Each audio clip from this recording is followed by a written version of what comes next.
Bruce Miller, Here. Craig R. Curry, Dolores Johnson, Karen Kahn, Here. Kirk Martin, Here.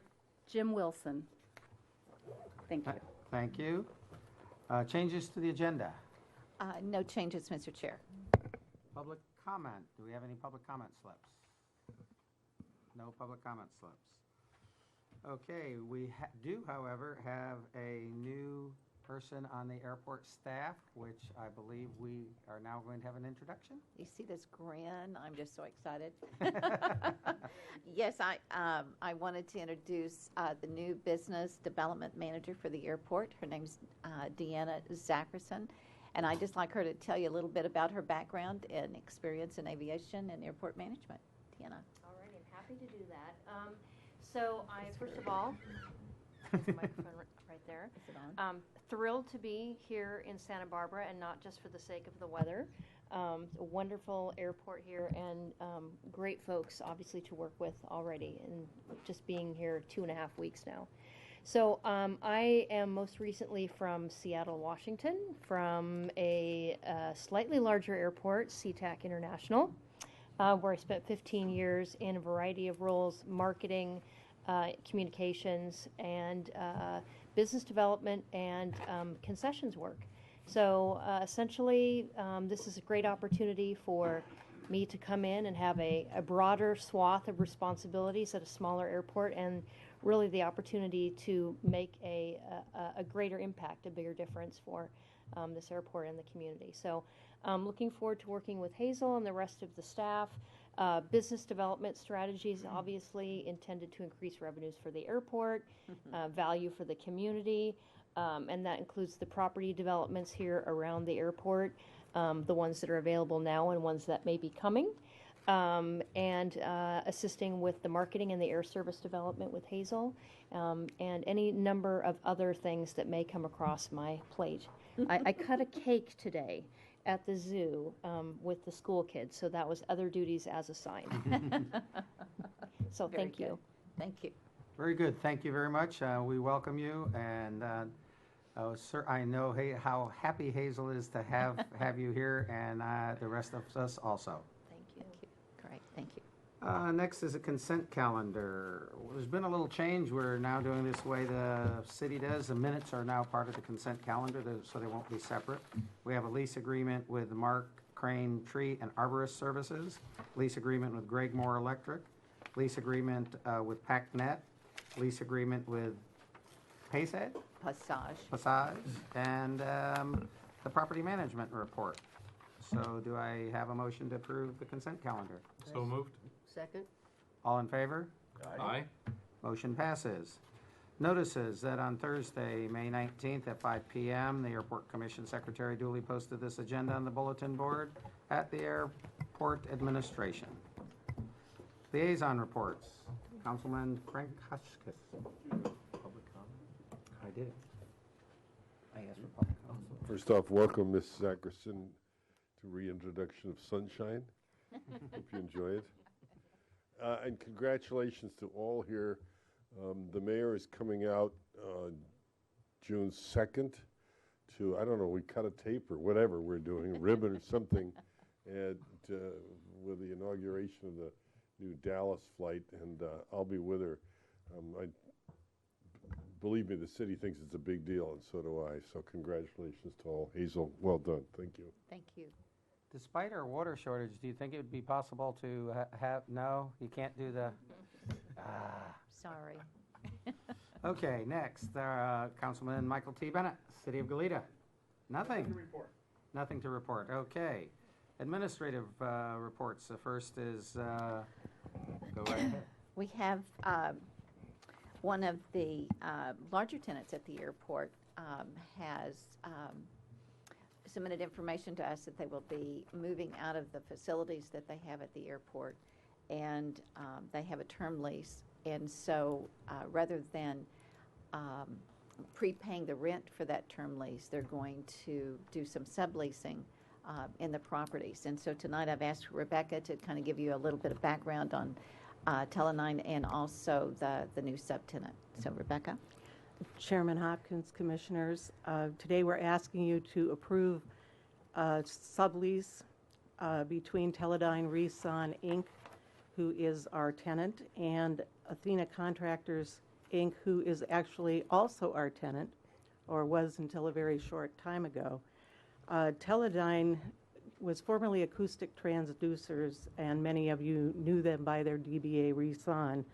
They have been leasing offices and storage and assembly space for an acoustic transducer business here at the airport since March of 1987. The company has actually been sold once previously to a company called Reson Inc., who in 2013 sold it to Teledyne, who is involved in oil and gas exploration, which made it a rather natural symbiosis since Reson does underwater sonar detecting and has products that include the CBAT, which is an underwater exploration device.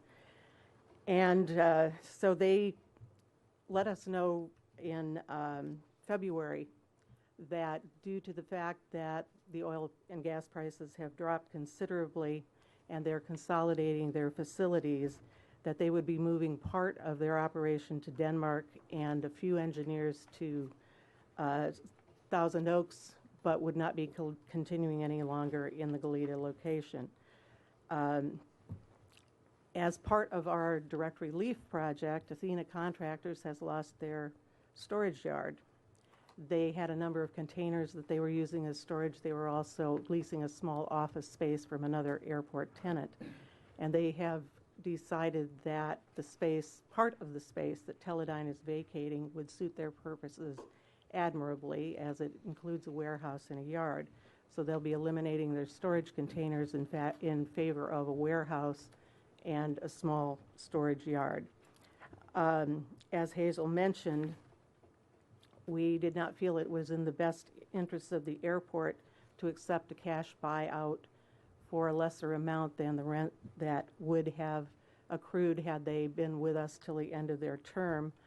They're currently paying us about $27,000 a month. So over the course of a year, that's $324,000.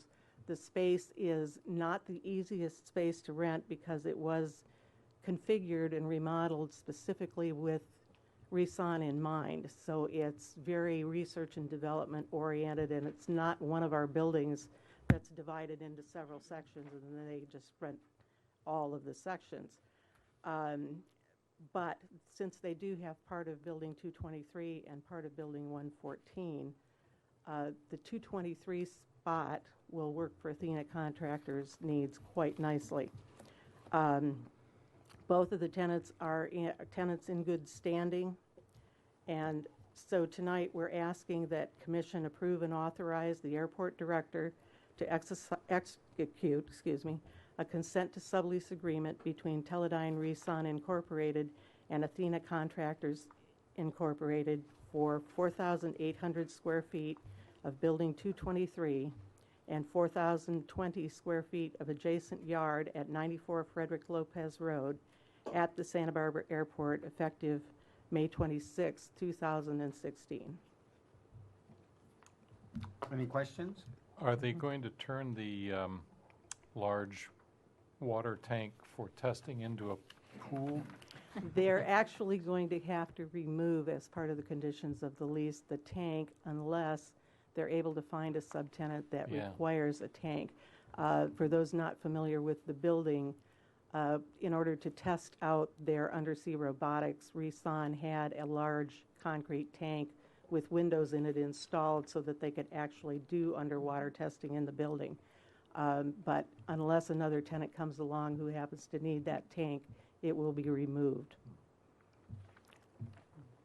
And if anyone knows of somebody that needs a 10,800 square foot research facility, we have one for them. Any other questions? And the 100 Frederick Lopez Road, they'll pursue a tenant for that? That's correct. They will be continuing to pursue another tenant for that facility. So they will stay in contract on that? Right. Their actual lease expires November 28th of 2017. It had a 5-year option, but they've indicated that under the circumstances, they will not be pursuing that option.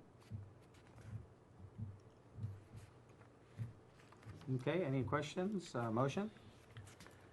Make a motion to approve and authorize the airport director to execute a consent to sublease, etc. Second? All in favor? Aye. Aye. Motion passes. Next item, an update on the master plan.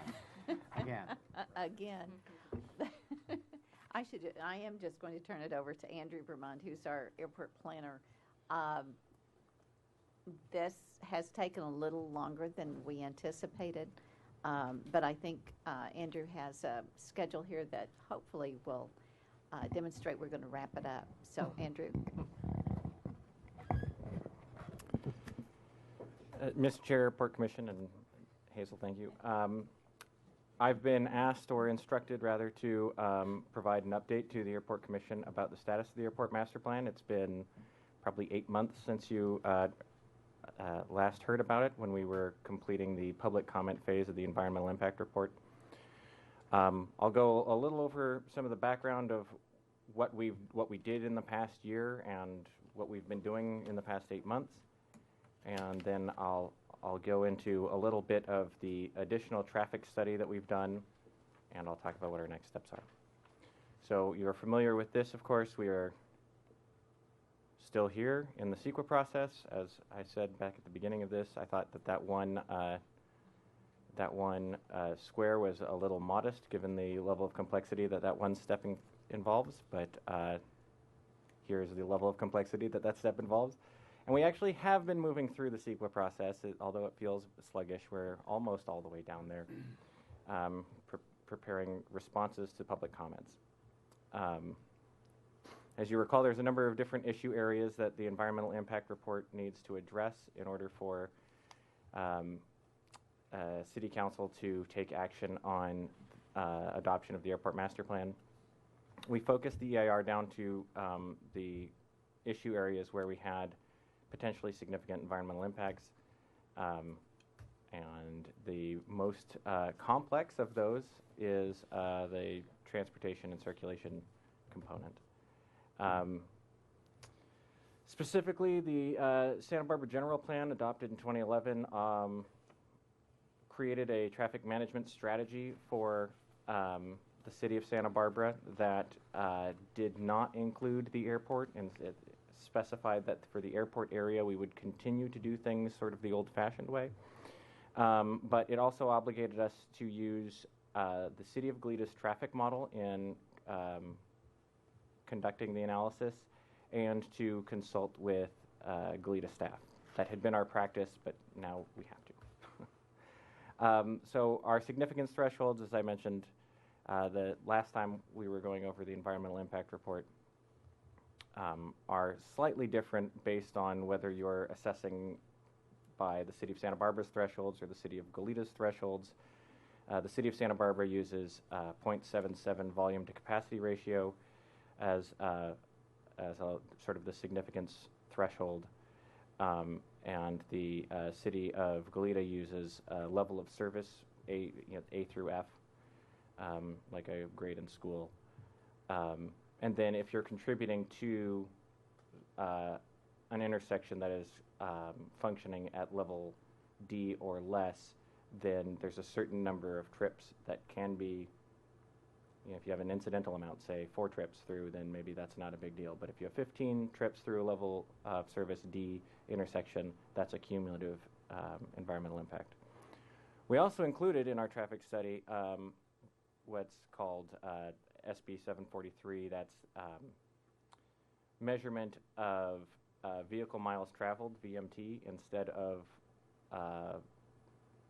level of service at an intersection as the impact. Fundamentally, it's a change in Sacramento that's rolling out over the next year. The guidelines should be finished in the next 6 months or so, and we wanted to make sure that the environmental analysis contained in the Airport Master Plan, a 20-year document, also included information that we would need in the next 20 years regarding traffic. We know that we'll be updating it, but if we can set up the baseline correctly, we can save ourselves some headache in the future. Now, back in October, one of the impacts that were identified in the draft environmental impact report was impact T3, a cumulative traffic impact at 3 intersections in the city of Goleta: Hollister, Fairview, 101 southbound ramps, and Hollister and Kellogg Avenues. And in each of those cases, the build out of the airport master plan would contribute, they wouldn't impact those intersections themselves, but would contribute to a cumulative impact greater than 15 trips. At the time, we did not identify any mitigation that could reduce that. And that was one of the issues that was brought up in the response to comments, was other ways that we could address that. And most significantly, the La Patera overcrossing is back on the table as a potential mitigation strategy. And that would be not a 101 connection, but a connection of La Patera at the Amtrak train station to the La Patera over by Lake Los Carneros on the other side of Kyriel. That is now being considered for as a future project in Goleta's capital improvement program. And if that project were to move forward, it would have a significant change in traffic pattern along Hollister Avenue, specifically addressing this north side of Hollister Avenue where we have new traffic trips associated with the relocated fixed base operators. And so we needed to study what that would look like in 2032 and 2022 potentially, as well as what appropriate mitigation we could apply to the airport master plan to offset impacts, specifically an in lieu fee contribution to the Goleta Transportation Improvement Fund. So we reran the City of Goleta's traffic model. We updated our cumulative project list, which failed to include the new traffic studies for our properties on the north side, so we updated that, as well as a number of projects, the village at Los Carneros, and another project over on Kellogg. So adding those to the cumulative project list so we had a reasonable sense of what our likely future projects are. We removed the James Fowler Road extension, as the City of Goleta is no longer pursuing that at the moment, and also to include the change in condition if the La Patera overcrossing were constructed. So with including those, I should get the revision, our 7th version of the traffic study, since the first one was prepared in 2014, next week.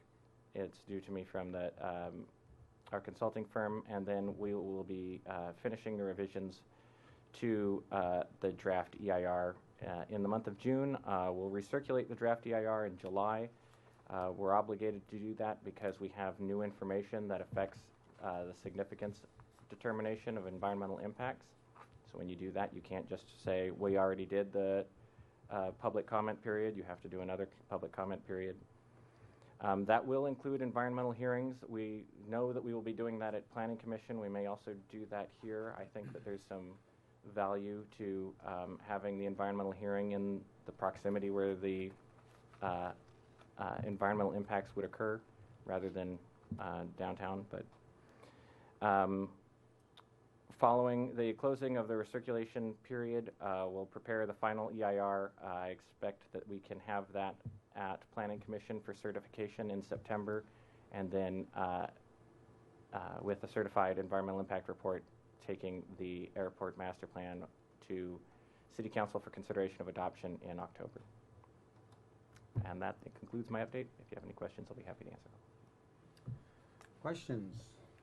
So I was curious, so it looked like one of the contributions to peak hour trips was the 36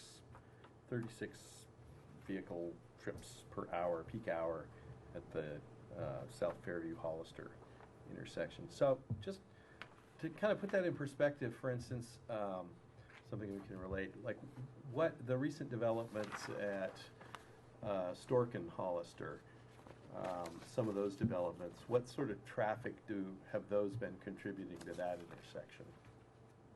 So how is this relative? So I'm sure many of us go through that, so we have some idea what that's like, or the change that's happened there recently.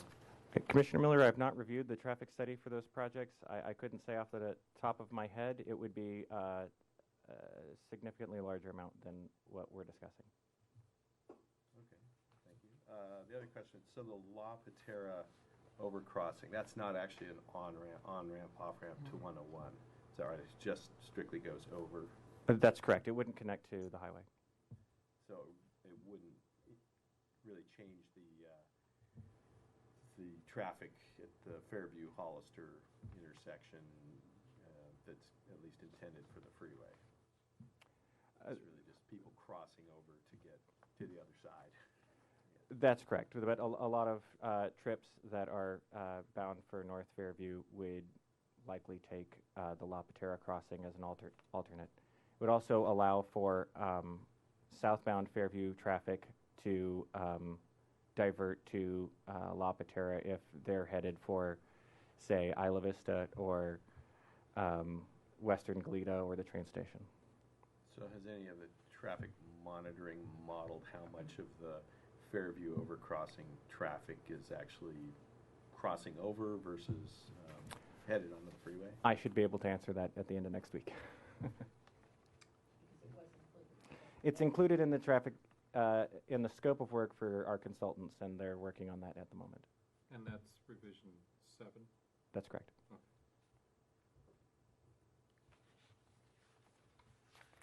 Any other questions? I guess we don't have to vote on that because we have listened to the presentation. Thank you very much. We look forward to October.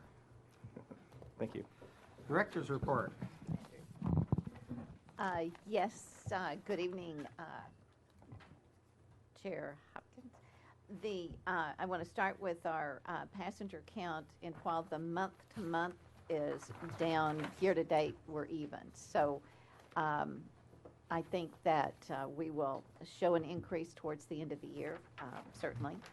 Under marketing communications, obviously the big push that we've been doing for several weeks now is to promote our new service or the reinstatement of Service to Dallas. It's been so long since we've had it. It is like new service. So we're really excited about that. And there'll be a banner going up outside the terminal on the tower soon, maybe Friday, Jeff? Friday. So we'll have that up. We are working with Visit Santa Barbara on festivities, both in Dallas as well as here in Santa Barbara, to generate traffic. And I understand the initial response to that particular flight has been very positive. So we're really excited about that. Additionally, this weekend, of course, is Memorial Day, and we will be having wreaths put at the two memorials that we have. One, the propeller out front, and then the second one at the World War II memorial that's just on the north end, north end of the long-term parking lot. So historically, the winds have always come up, and it's always been sort of antsy about how to secure that. But our maintenance staff has worked over the years to make sure that it's secured. So if you have a moment and you want to come by and pay your respects, please feel free. And I understand, too, there's going to be a flyover the Santa Barbara Cemetery. Tracy, is that 10:30 on Sunday? Yes. Yes, okay. No, we're not doing it, but there would be a flyby. Also wanted to mention our development at 6100 Hollister Avenue. We have been working on our plans simultaneously as direct relief, and at this point we're waiting on traffic study to be completed as well for that project, and then we can submit our completed application to the city, hoping to go to Planning Commission this summer so that we can get our entitlements and then get into our actual construction drawings. Additionally, the airline's solar project. Jeff, do you want to give just a little update on what we've been doing with that one? We were notified by our consultant that we selected for the solar project that the soil conditions in the long-term parking lot were subject to liquefaction. So their design costs and installation costs were above what they'd anticipated for the project, and they were electing to not move forward with the project. So we're working to try to find a solution, another alternative to get that project going over there with another vendor. We're exploring how we're going to keep the incentives, if we can keep the incentives from the California Solar Initiative. That helps the economics of the project. And then we're exploring options for coming up with someone else. Thank you. Additionally, the lease that we have with D&G Lynn for the auto dealership, which we council approved and Airport Commission approved last summer. We had a meeting with their planning team on Monday of this week, and they're very, very close to submitting to the planning department for their application as well. They were just trying to finalize some of the design requirements from some of the auto dealer brands, and I'm not at liberty to tell you which brands all of those were, but once they get that commitment, then they were going to finalize their plans and go to downtown for their project as well. Direct relief, just as an update, we have received the letter from Direct Relief ending their inspection period, and that came in on May 3rd. So now we're down to the 90 days before we close escrow. So between now and August 3rd, we should be closing. We have, as you know, it's our responsibility to provide the land back to them without tenants on it, and we have been working on that, and next month we'll have a detailed report for you, so you'll know what's happening there. One last note here, the City Advisory Group meeting. I'm assuming that you all received notification of that for tomorrow afternoon at 4 o'clock. Is that right? 4:30? 4:30, thank you, Karen. It is 4:30. Yes, tomorrow. If you haven't attended one of those, or if you need a refresher, it's really a good presentation. Paul Casey will be doing a presentation, as will the City Attorney Ariel Colon. So I'll see you there, if whoever attends. So, and one other update, water fountains. Jeff. Oh, we are ordering a retrofit to our existing water fountain upstairs in the hold room so that our passengers can fill their water bottles that they have to dump out as they go through security, so they can refill those. Thank you. Those will probably be installed in the next couple of weeks, hopefully. Good. So with now that, now San Francisco will have nothing over us. well, and I did consult with the concessionaires over at the terminal, and they said it was really no impact to them because folks that bring bottles don't really go and buy a plastic bottle of water. So this way we'll serve both needs, it seems. Good. So, and thank you, Ms. Kahn, for recommending that. That concludes my report, unless you have other questions of us. I have a question. So the construction that's taking place just on the west side of the parallel runways on the other side of Hollister currently, what is that development? I believe it's a Marriott The one that's, Residence Inn. the one that's right here with the crane? Yes. Oh, okay. I thought the Marriott was the one down. at the There's other another one intersection. that's on the corner of Stork Oh, and okay. Hollister, but this one, I believe, is a Marriott Oh, Residence okay. Inn. I guess I had- 126 rooms, I think. Yes, it's a Residence Inn. Oh, I see. That's what the drill or the pile The driver crane, or whatever pile it is. driver. So how many peak traffic hour trips does that contribute? I'm not a planner. She's a doer. Thank you very much. Any questions, comments? Okay, We're adjourned. thank you so much. Thank you.